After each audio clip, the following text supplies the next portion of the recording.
कैसे हैं आप सब। स्वागत है आप सभी का हमारे YouTube चैनल ओमसी कोचिंग क्लासेस पर। बच्चों मैं आज आपको अपनी ही कोचिंग में पढ़े हुए एक ऐसे बच्चे से मिलवाना चाहता हूं जिसने नीट की परीक्षा को क्वालिफाई किया है और उसने 720 नंबरों में से 650 नंबर हासिल करके हमारे अयोध्या जिले का और हमारे तारुण क्षेत्र का नाम रोशन किया है। आइए हम आपको इस बच्चे से मिलवाते हैं। आप इस बच्चे से सीखिएगा। ये बच्चा आपको बताएगा कि आपको कैसे पढ़ना है। आप इससे प्रेरणा लीजिएगा और अपने जीवन में इसको फॉलो भी करिएगा। आइए दीपक से मिलवाते हैं। अपने स्कूल का पढ़ना है, स्कूल का होमवर्क करना है, कोचिंग करना है, कोचिंग का होमवर्क करना है।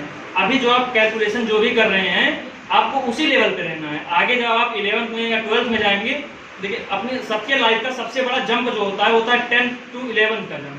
सिलेबस अभी आपका बहुत डिफाइन है, लेकिन 11th-12th में जब आप जाएंगे तो सिलेबस काफी लंबा हो जाएगा। अभी आप जिस बेसिस पे हैं, जितना आपको होमवर्क स्कूल में मिलता है, जितना कोचिंग में मिलता है, सफिशिएंट है। आपको बाहर पढ़ने की ज़्यादा जरूरत नहीं है, ठीक? तो उतना टाइम आप मैनेज कर लेंगे।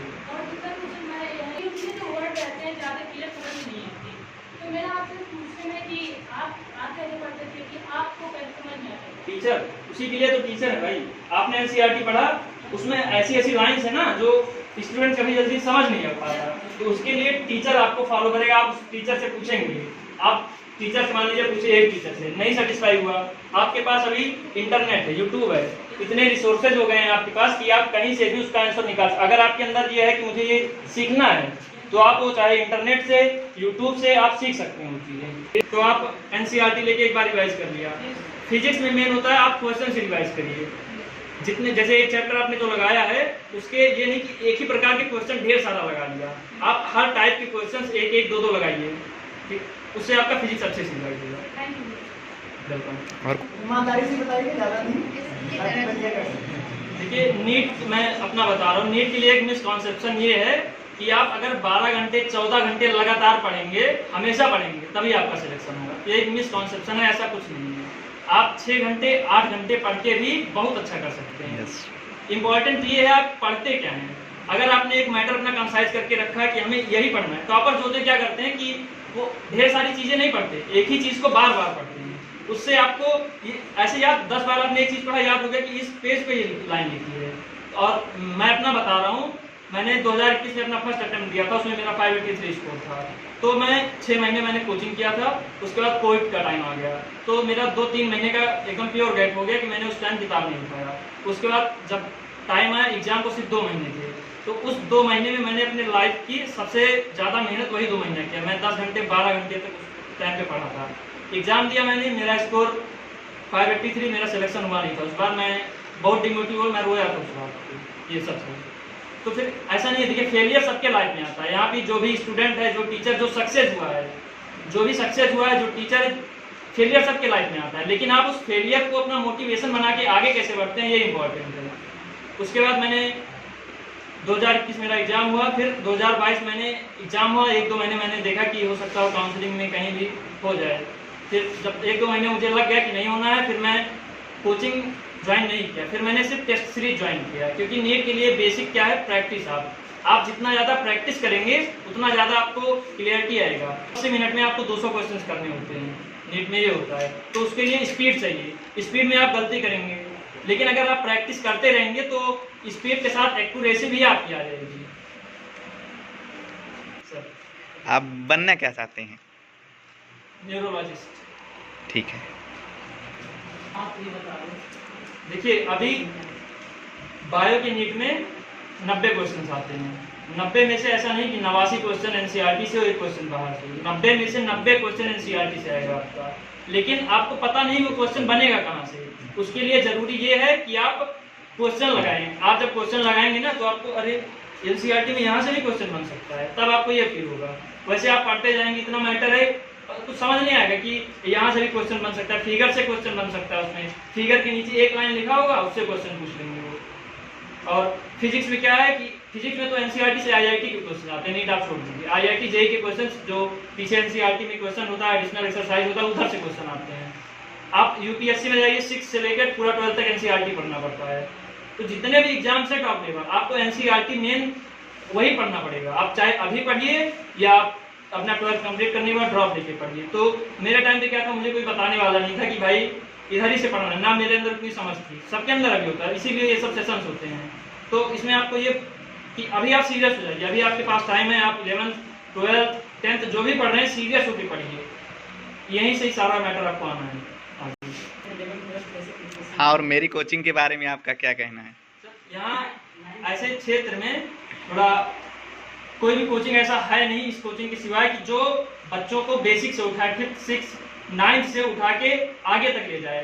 तो ऐसा थोड़ा रूरल एरिया यहाँ पे पड़ता है, इसलिए ऐसा कोई कोचिंग है नहीं। लेकिन यहाँ पे सर ने जो कोचिंग खोला है, मैं यहाँ पे शुरू में पढ़ा था, क्लास 10th 11th 9th में क्लासेस किया था। तो यहाँ पे आपको बेसिक एक स्टेप, एक रास्ता दिखाया जाता है कि आपको इस रास्ते पे जाना है। अगर कोई बच्चा खुद से सीरियस है तो यहाँ से चल के बहुत बेस्ट कर सकता है। ऐसा नहीं है कि जो बच्चे सिटीज में या जो बाहर है जिनके पास अच्छे रिसोर्सेज हैं वही अच्छा कर सकें। आप बेसिक से उठ के, आपका स्टेटस ये नहीं डिफाइन करता कि आप क्या बनेंगे, आपकी मेहनत और आपका लगन ये डिफाइन करता है कि आप आगे जाके कितना अच्छा कर सकते हैं। आगे 12 वाले कुछ नहीं पूछना है। एनसीईआरटी बायो जो पढ़ा था सिर्फ एनसीईआरटी, उसके सिवा कोई दूसरी बुक नहीं लिया था पढ़ने के लिए। क्वेश्चन लगाने के लिए मैंने एक बुक ट्राई किया था, एनसीईआरटी ग्रेड अप नाम से था। केमिस्ट्री में ऑर्गेनिक पूरा एनसीईआरटी पढ़ा था। इनऑर्गेनिक और फिजिकल के लिए मैंने मॉड्यूल मेरे पास था, मैंने वहां से पढ़ा था। क्योंकि क्या है ना, केमिस्ट्री में बहुत सारा है, इनऑर्गेनिक फिजिकल में आता भी वहां से, लेकिन क्या है ना कि जब थोड़ा टफ हो जाता है, वहां से ज्यादा हो जाता है, कुछ चीजें आपको याद नहीं रहती। तो मॉड्यूल में क्या था कि जो इंपॉर्टेंट चीजें हैं वहां पे एक लाइन से था, तो मैंने वहां से ज्यादा पढ़ लिया, क्योंकि मुझे सारा नहीं याद होता था। और जो मैं पर्सनल बता रहा हूँ कि सारा मुझे नहीं याद था, लेकिन आज जो इम्पोर्टेंट है, जहां से आप अच्छा स्कोर कर सकते हैं, उतना आपको वहां से मिल जाएगा। फिजिक्स के लिए मैंने बहुत ज्यादा किया था, सिर्फ क्वेश्चंस। एक साल मैंने पूरा फिजिक्स कहीं से मैंने पढ़ा नहीं, फिजिक्स के बाद सिर्फ क्वेश्चन मैंने लगाया है। क्वेश्चन प्रैक्टिस से आपको फिजिक्स इनफ है। अगर आपने एक बार पढ़ लिया पूरा, मतलब किसी टीचर से आपने पूरा चैप्टर पढ़ लिया है, आपने नोट्स रिवाइज कर लिया, फार्मूलेज आपको याद हैं, तो सिर्फ आप फिजिक्स में क्वेश्चन लगाइए। और क्वेश्चन में क्या होता है, फिजिक्स से बच्चे डरते हैं, क्यों? क्योंकि उसमें टफ बन जाता है। टफ ऐसा कुछ नहीं है, आप बेसिक लेवल से शुरू कीजिए ना। जब आप क्वेश्चन न्यूमेरिकल लगाने बैठिए तो आप पहले टीचर से आपने एक बार पढ़ रखा है, आप नोट्स रिवाइज कीजिए, फार्मूले आपको सारे याद होने चाहिए। फिर आप क्वेश्चन बेसिक से नीचे से एकदम लगाने शुरू कीजिए, एकदम हल्का क्वेश्चन। लेकिन ये नहीं उसके बाद वहां पे पास 10 लगा लिए, मेरे बन गए, हो गया काम। आप एक टाइप की ज्यादा से ज्यादा 3 से 4 क्वेश्चन लगाइए, फिर आप अपना लेवल ग्रेड अप करते जाइए, उससे थोड़ा टफ, उससे थोड़ा टफ, उससे थोड़ा टफ। और क्या होगा, जब आप एक लेवल पर पहुंच जाएंगे ना, तो वहां से जो नीचे आपने पढ़ा वही सब ऊपर। कठिन क्वेश्चन में क्या होता है, जो लंबे क्वेश्चन होते हैं उसमें 3-4 कॉन्सेप्ट मिला के नीचे से एक कठिन क्वेश्चन बन जाता है। तो आप अगर आपका बेसिक क्लियर है, आप नीचे से अच्छे से पढ़ते आ रहे हैं, तो आपको आगे दिक्कत नहीं आएगी। ये लोग हैं जो भैया आज जरा एक बार खड़े हो जाएं। हाँ बिल्कुल, युवराज भैया आप भी खड़े हो जाइए एक बार। और कौन है नीट स्टूडेंट? और काहे सर रहा रहे हैं आप लोग? हाँ बहुत बढ़िया। और नहीं है कोई? के लिए काहे शर्मा रहे हैं आप लोग? अरे ड्रीम है, जो आपका लक्ष्य है, जो आपको बनना है ना, ठीक है। और कोई नहीं है? चलिए ठीक है। ये सोर्स टेस्ट हो गया। अगर ये सिर्फ एनसीईआरटी करें और टेस्ट दें, बाकी और कोई सोर्स, बाकी और कोई आप क्वेश्चन जहाँ से देखिए, पढ़ने की उसके बाद जरूरत नहीं है। अगर आप क्वेश्चन कहीं से लगा सकते हैं तो एनसीईआरटी आपने लगाया, आपने टेस्ट दिया। अगर लगा सकते हैं सिर्फ एक बुक, क्योंकि ज्यादा दूर अगर आप भागेंगे ना, तो वही है कि आप सिर्फ जिंदगी भर पढ़ते रहेंगे। आप कोई एक बुक अगर मान लीजिए लगाते हैं, तो आपका एक बुक वो हो गया, आपने लगा लिया।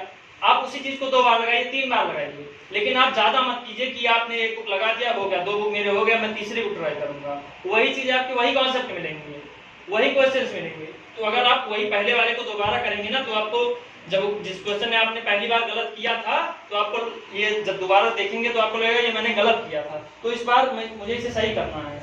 अगर आपने जैसे पहली बार वो क्वेश्चन लगाया, नहीं आया आपको, आपसे सॉल्व नहीं हुआ, आप उस क्वेश्चन पे 10 मिनट लड़िए, 15 मिनट लड़िए, कोई बुराई नहीं उसमें कि अब जरूरी नहीं कि एक क्वेश्चन 1 मिनट में लग जाए। 10 मिनट लड़िए, 15 मिनट लड़िए, फिर भी नहीं होता कोई बात नहीं, आप उसका सोल्यूशन देखिए अच्छे से, फिर इतना अच्छे से देख लीजिए उसे कि दोबारा अगर वो क्वेश्चन मिले तो आपको गलत ना हो दोबारा। और किसी के डाउट हो तो चलिए, अब आप सबको बस मैं भी कुछ मैसेज देना चाहता हूँ।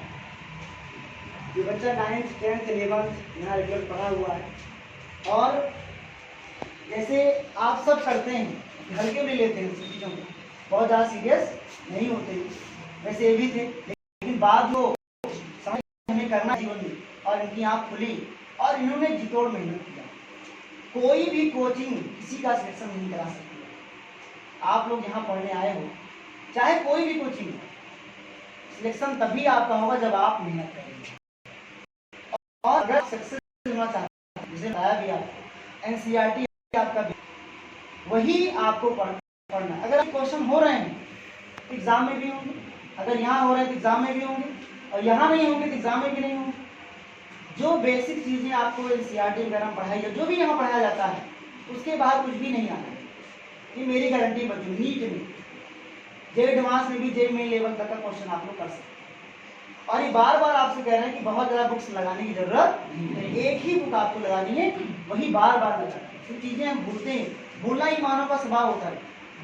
अगर हम भूलेंगे नहीं तो फिर प्रॉब्लम हो जाएगी, लेकिन हम अभ्यास से, निरंतर अभ्यास से चीज़ों को दिमाग में सेव कर सकते हैं, याद रख सकते हैं। ठीक है ना? और कुछ बताना?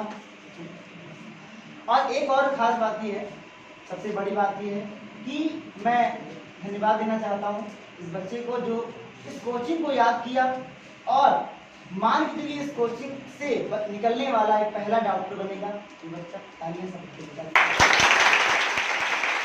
कौन दिला सकता है? आप वो खुद दिला सकते हैं, और आपकी मेहनत ही आपको सफलता दिला सकती है। और हम सबका मकसद यही है कि आप सबको मोटिवेट रखा जाए, ताकि आपको जीवन और जो होता है अंक 20,000 रैंक तक होता है, मैक्सिमम 21,000 22 इससे ज़्यादा नहीं होता है। और फिर आपको जैसे यूपी में करना है, UP top college state quota से KGMU, उसके बाद RML लखनऊ, फिर GSTM, ऐसे है। तो अगर आपका स्टेट रैंक जो होता है वो 300 के अराउंड होता है, अगर 300 से कम तो आपको सेकेंड बेस्ट कॉलेज मिल जाता है। तो इसका कोई वैसा दिखाई नहीं है ना कि उस काउंसलिंग का प्रोसेस इसमें इतना कठिन रहता है। जैसे सीट 34,000 सीट है, लेकिन सिलेक्शन 22,000 रैंक तक ही होता है। उसमें रिजल्ट के टाइम टेबल का क्या है कि कोई डेफिनेट टाइम टेबल आप लंबे समय के लिए मत बनाइए कि आपने 1 महीने तक बना लिया, 1 हफ्ते तक, अगर मिनिमम बनाइए 1 हफ्ते तक आपने बना लिया कि शेड्यूल बना लिया कि मुझे इतना पढ़ना है, फिर उसको आपको ब्रेक करना पड़ेगा पर डे के प्लान से। जैसे मान लीजिए संडे को आपका टेस्ट है, टेस्ट में 10 चैप्टर आने हैं, तो आपको उसके बाद 6 दिन बचे, सोमवार से लेकर शनिवार तक, उस चैप्टर को, उस चीज़ को पढ़ने के लिए आपने पहले दिन में 2 चैप्टर 3 दिन में आपने पूरा पढ़ लिया। फिर जो बचे 3 दिन उसमें आपने क्वेश्चन लगाया, 1-2 दिन क्वेश्चन लगाया, फिर लास्ट 1 दिन बचा जो भी सिलेबस है उसके बाद, जैसे आपने पहले 3 दिन में पढ़ा था उसको एक बार सरसरी निगाह से, मतलब जितना आप जल्दी रिवाइज कर सकें उस लास्ट डे रिवाइज कीजिए, फिर आप आके संडे को टेस्ट दीजिए। तो इसमें क्या मेन आपका रिवीजन सबसे ज़्यादा जरूरी है पढ़ने के लिए। बारी बारी से सारे टीचर्स जो है सम्मान